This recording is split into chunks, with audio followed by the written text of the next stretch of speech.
বলিউড অভিনেত্রী নীনা গুপ্তাকে ঘিরে নতুন করে শুরু হয়েছে জোর আলোচনা। সামাজিক যোগাযোগ মাধ্যমে ছড়িয়ে পড়া কয়েকটি ছবি দেখে অনেকেই দাবি করছেন ৬৬ বছর বয়সে নাকি মা হতে চলেছেন এই অভিনেত্রী, যদিও এ বিষয়ে এখনো কোনো মন্তব্য করেননি তিনি। সম্প্রতি দক্ষিণী তারকা বিজয় দেবরাকোন্ডা ও রাশ্মিকা মান্দানার বিয়ের সংবর্ধনা অনুষ্ঠানে স্বামীকে নিয়ে উপস্থিত ছিলেন নীনা গুপ্তা। সাদা রঙের সিল্ক শাড়ি ও হটার নেক ব্লাউজে দেখা যায় এই অভিনেত্রীকে।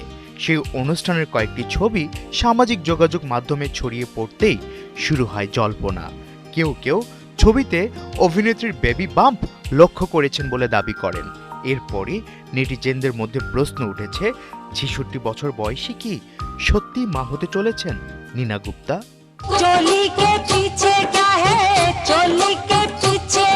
বলিউডে তিনি সম্ভবত প্রথম অভিনেত্রীদের একজন যিনি সমাজের নানা বাধা পেরিয়ে সিঙ্গেল মাদার হিসেবে মেয়েকে বড় করেছেন।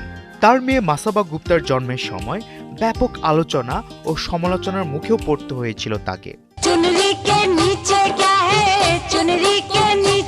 তবে সময়ের সঙ্গে সেই সব বিতর্ক এখন অতীত।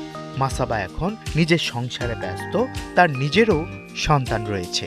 অন্যদিকে নীনা গুপ্তা ৪৯ বছর বয়সে ব্যবসায়ী বিবেক মেহরাকে বিয়ে করেন। এ নিয়েও সামাজিক যোগাযোগ মাধ্যমে নানা প্রতিক্রিয়া দেখা গেছে। আফফান মিতুল, ৭১।